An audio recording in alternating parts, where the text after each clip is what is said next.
Sir,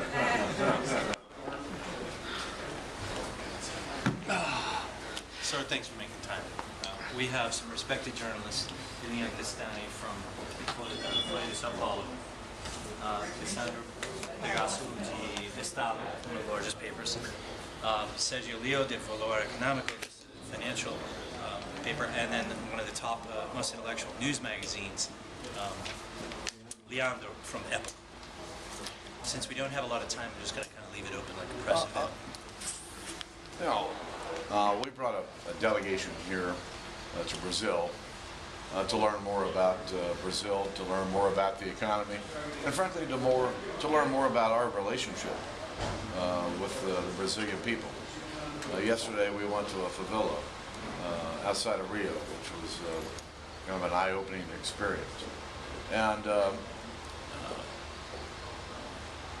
many of us believe that the United States, while there's a big focus on Europe and a big focus on the Middle East and Asia, and the fact is you're our neighbors. And so we came here to try to strengthen our relationship with the Brazilian people. Here in South. Well, I'd like to know, after the plan, the new plan, the strategic plan of Obama for defense, I'd like to know about China and Iran. What do you think about this plan of President Obama for defense? Well, there's a new defense budget that many of us foresee over the next decade, which will be smaller than the defense budget that we've been living in. In my conversations with our top defense people, I think there's some comfort zone that will continue to maintain the capability that we have. It's going to force the Department of Defense to make real decisions about the types of equipment, manpower, the relationship between the two that we need in order to maintain the defense posture that we've had. Many of us believe that we can do that. The United States has been very worried about our border with Paraguay and Argentina because of terrorism, some signs of terrorists from Middle East in our border with Argentina and Paraguay. Do you think that it is still an issue? This is an issue for defense, for intelligence, for American intelligence? Well, I know there's some concern about the borders. Yeah. When you have a country as large as Brazil, there's an awful lot of border. And I know down the tri-area there is some concern. But in our conversations, I think people feel comfortable that the introduction of terrorists through that area, the risk level is pretty low. Mr. Boehner, we were informed that you talked to our foreign minister. I'd like to know which were the main issues in your conversation, and assuming that you talked about trade, I'd like to know your opinion about the perspectives for buying Brazilian oil from the pre-salt reserves. We had a wide-ranging conversation with the foreign minister, who used to be the Brazilian ambassador to the United States. Many of us had a relationship with him beforehand,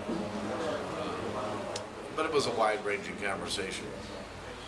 I think the United States was very interested in buying oil from our hemisphere, as opposed to relying on the Middle East. So the interest level from our point of view is very high. So do you think it's positive to take advantage of having those big reserves and to serve to U.S. consumers? I think it's a big win, and I think it's a big opportunity. There was some criticism when Mr. Obama came to Brazil.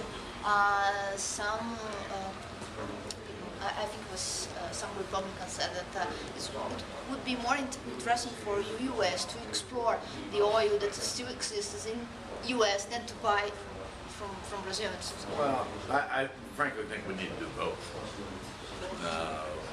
I don't think we can develop enough resources in the next 10 years to become self-sufficient.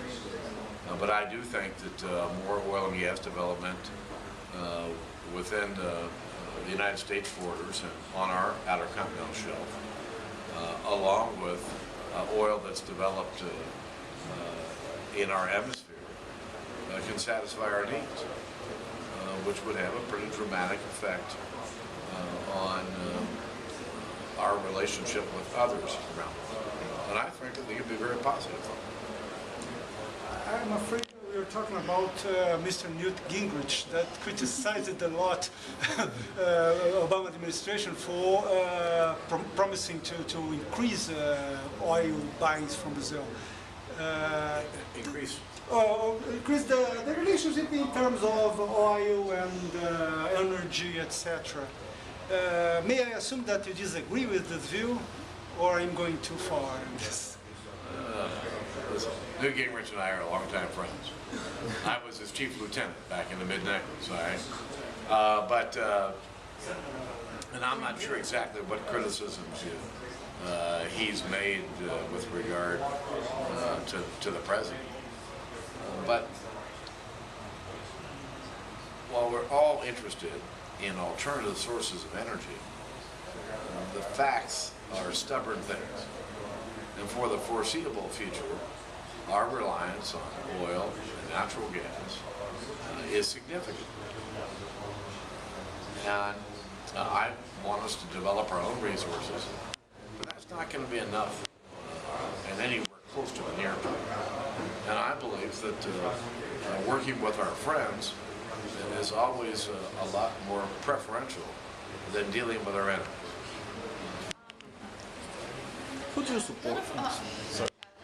I would like to ask you, the United States has to start to discuss the farm bill, the changes in the farm bill, and this has a high tax interest in Brazil. One thing, the ethanol help for ethanol producers, it ended in January. Yeah. I'd like to know, in view of the difficulties of U.S. budget, is there any chance that other payments like that will be ended in the next few months? Well, I think Cotton, for example. What? Cotton, for example. corn also. As a longtime member of the Agriculture Committee, I know more about this than I should. But these farm bill debates are far-reaching and they're always very interesting. But I can say this, that when you look at what happened with ethanol, where the import tariff went away, where the blending credit went away, it really sets the stage for a very serious conversation about what to do in the farm bill itself. Commodity prices in the United States have been strong. That will lead to a better environment to make solid decisions based on what the market will produce. And so I'm pretty optimistic that you're going to see some fairly significant changes. Now, whether we can actually finish a farm bill in the middle of a presidential election, I would take that with a grain of salt. Thank you all. We've got to get going. Thank you very much. A little. Makes you a little better. Can I make the very last question? Do you think that this Hebrew case, do you think that it's possible that the Congress would support the buying of Brazilian planes, knowing that some of them will be built in the I fly on Embraer airplanes all the time because the U.S. airlines don't allow it. I think the F-18, I think are very good planes, and I will buy. Sorry, we got to let him go now. Thank you. All right. Thank you very much. All right.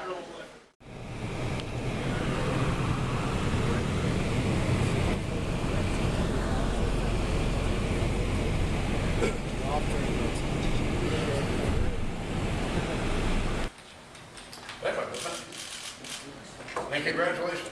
É um prazer It is a pleasure to have you here, gentlemen. receber o senhor e toda a delegação americana de senadores, aliás, deputados, Members of the tanto republicanos quanto, se eu não me engano, um democrata aqui. if I'm not mistaken. Até deixou um espacinho ali. He's one of those Democrats.